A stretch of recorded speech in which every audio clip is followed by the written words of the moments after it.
No fue la montaña quien la venció, fue ella quien la eligió como su última morada. Así comienza una historia que jamás pensé contar en voz alta. Soy su hermana. No soy famosa, no soy periodista, solo soy alguien que la conoció antes de que el mundo la ovacionara, antes de las medallas, antes del silencio. Este es el último momento de Laura Dahlmeier, pero no lo contaré como lo hacen los diarios. Lo haré como quien guarda un secreto durante demasiado tiempo y finalmente decide abrir la caja, porque la verdad es que Laura no murió en un accidente cualquiera. No fue una caída trágica sin aviso. Fue una despedida, lenta, silenciosa, elegida. La conocí antes de que el mundo la llamara leyenda, cuando aún tenía miedo a las tormentas y dormía abrazada a su peluche de lince. Y también la vi transformarse, en atleta, en campeona, en ídolo de un país, y luego, en un alma que se iba apagando sin que nadie lo notara. La última vez que la escuché reír de verdad fue en una cabaña, en medio de un bosque bávaro. No había cámaras, no había presiones, solo nosotros, la nieve, y ella siendo Laura, sin disfraces. Pero esa Laura ya estaba planeando algo que no nos dijo. Cuando partió hacia Pakistán para escalar el Laila Peak, sabíamos que era una expedición peligrosa. Lo que no sabíamos es que quizás ella no quería regresar. Dijo una frase que no olvidó. Si me pasa algo allá arriba, no intenten traerme de vuelta. Estoy en casa. Ahora que ya no está, y que su cuerpo duerme en el hielo eterno de aquella montaña, creo que ha llegado el momento de contar su verdadera historia. No la del oro, no la de las victorias, sino la de una mujer que quiso desaparecer para volver a ser ella misma. Porque hay finales que no se entienden con cifras ni titulares.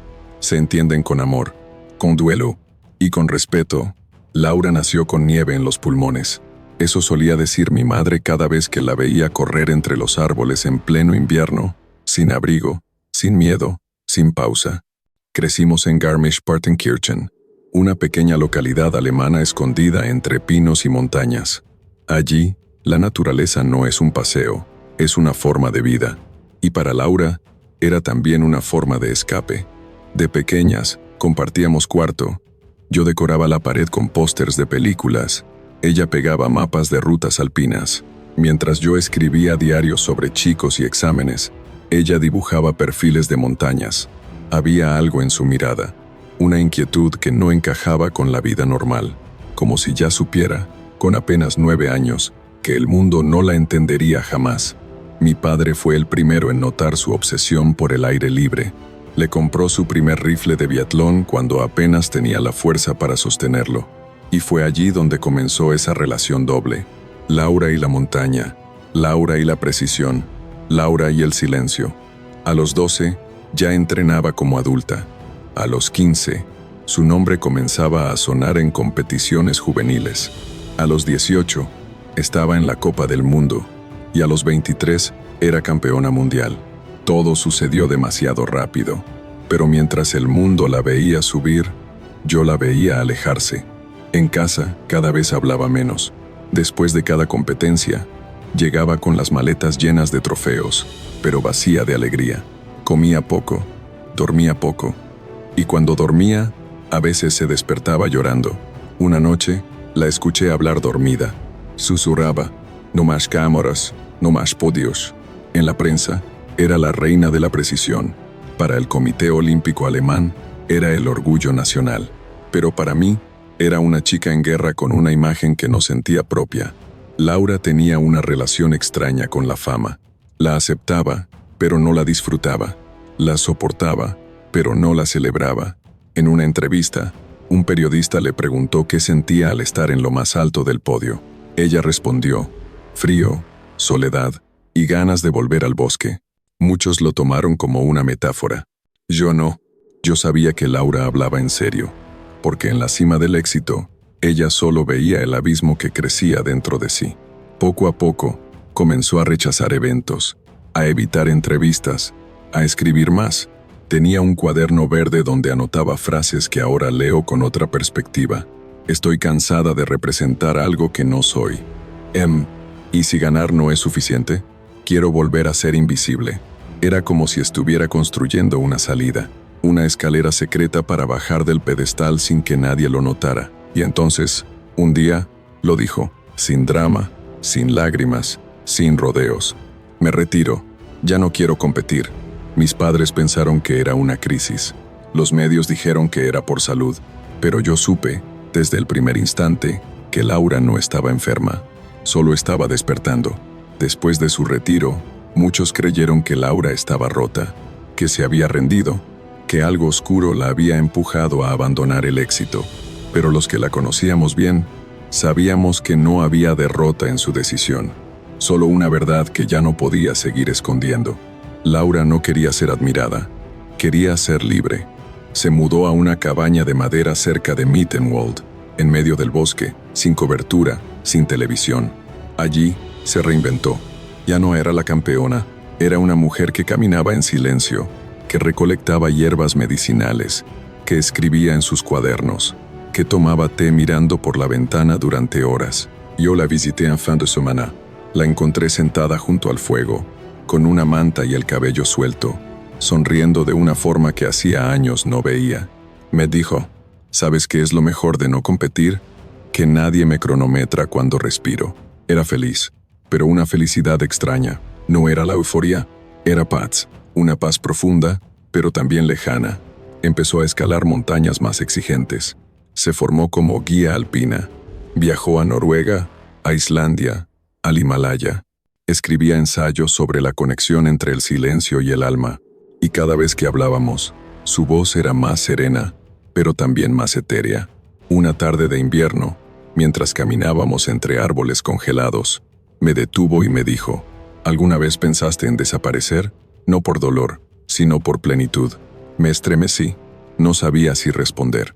Entonces agregó, no quiero morirme, pero si me pasara algo, que sea allá arriba, con el cielo cerca y sin cámaras.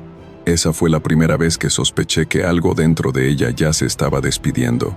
En la primavera de 2025, me llamó para contarme que haría una expedición al Laila Peak, en Pakistán, una montaña de belleza letal, afilada como una daga, imponente, peligrosa.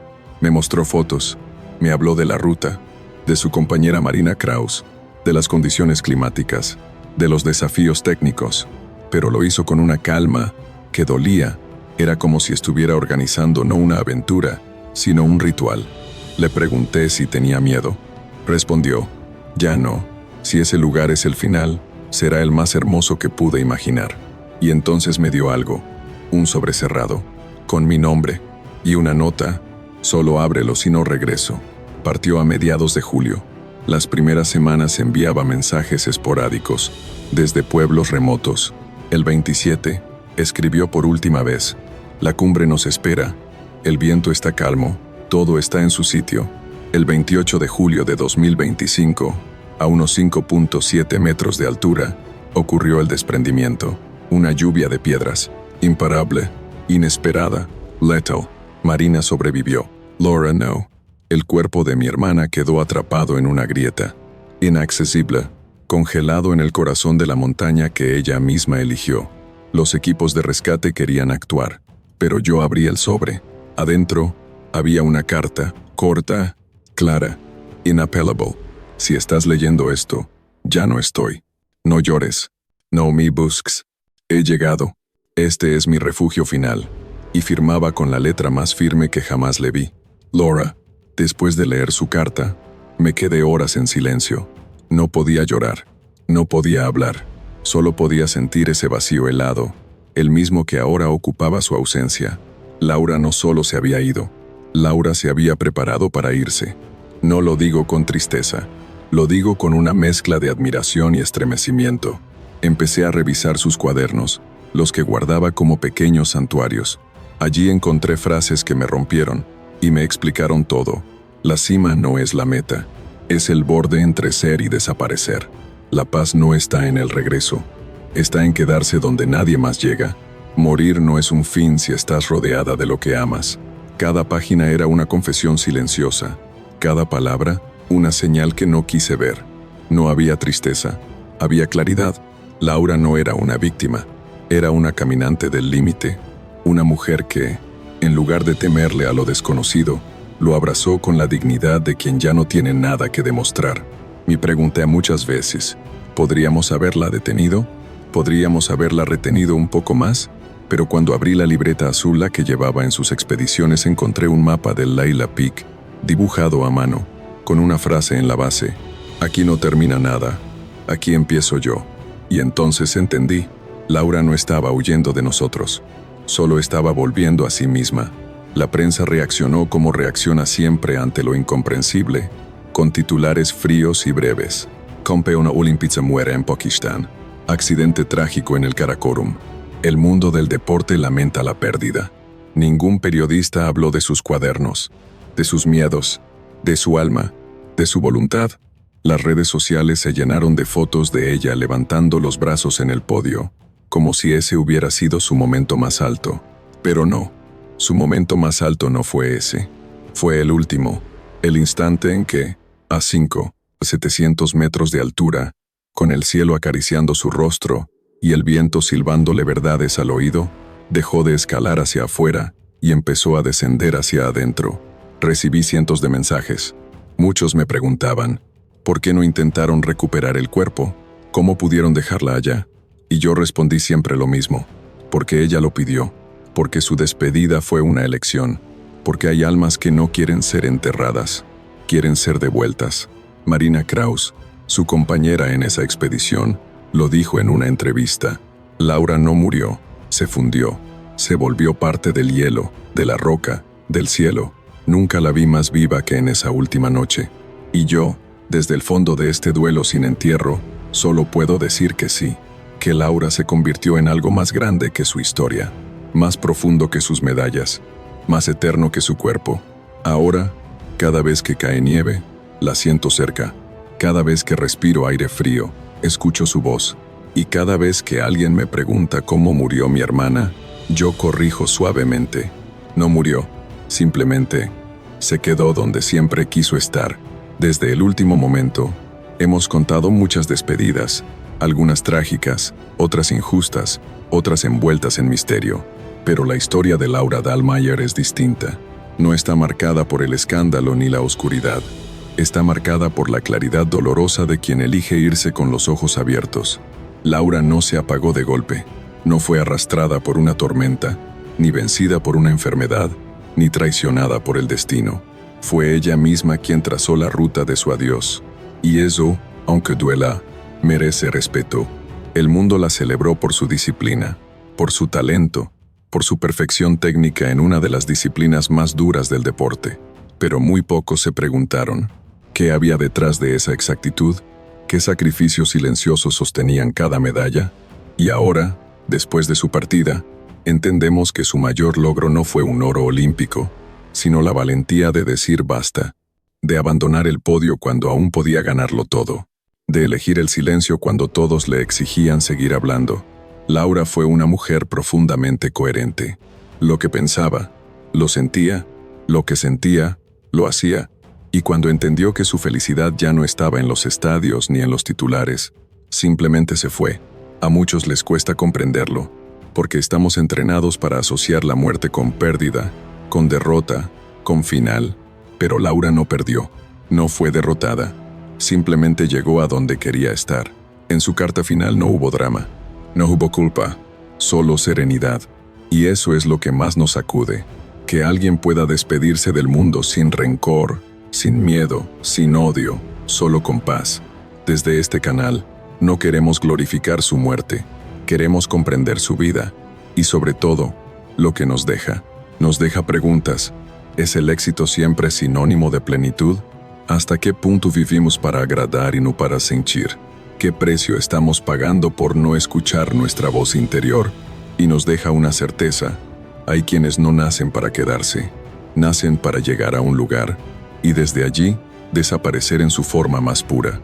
Laura no fue un caso, fue una excepción, una mujer valiente, radicalmente honesta consigo misma, y aunque el mundo no la entienda, nosotros la recordamos, no por cómo murió, sino por cómo decidió vivir. A veces cierro los ojos y la imagino allí arriba, no como una víctima, no como una figura congelada en una grieta, sino como una silueta envuelta en viento, caminando hacia el cielo con la calma de quien, por fin, Ha encontrado su lugar. El último momento de Laura Dahlmeier no fue una tragedia, fue una rendición luminosa, una despedida que no gritó, que no pidió atención, que no exigió homenajes. Solo sucedió, como el paso final de alguien que entendía que vivir también es saber cuándo dejar de insistir. Los días posteriores a su partida fueron un susurro. No hubo entierro, no hubo discursos, solo el silencio. El mismo silencio que ella tanto amó. Miré sus esquís por última vez antes de guardarlos. Toqué su chaqueta, aún con olor a nieve y madera. Le hablé como si estuviera allí, sentada, sonriendo con su taza de té, y le dije algo que nunca antes había dicho. Gracias, Laura. Gracias por enseñarnos que no todo final es pérdida, que hay formas de irse, que también son victoria. Desde entonces, cada vez que nieva, siento que baja a visitarnos. Cada vez que el viento golpea los pinos, escucho su risa, y cuando las montañas se cubren de nubes, sé que está allí, mirando el mundo desde el único lugar donde siempre quiso quedarse. Hay historias que nacen para quedarse en secreto, pero hay otras que, aunque duelan, merecen ser contadas, porque en su verdad hay consuelo, y en su recuerdo hay paz. Laura no fue solo una hermana, una atleta, una mujer, fue una idea radical. La libertad llevada hasta el último paso. Y ahora tú la conoces, no la campeona, sino la persona, la que se despidió sin ruido, la que eligió partir desde lo más alto, la que se fundió con la montaña y nunca más volvió, pero en el fondo nunca se fue.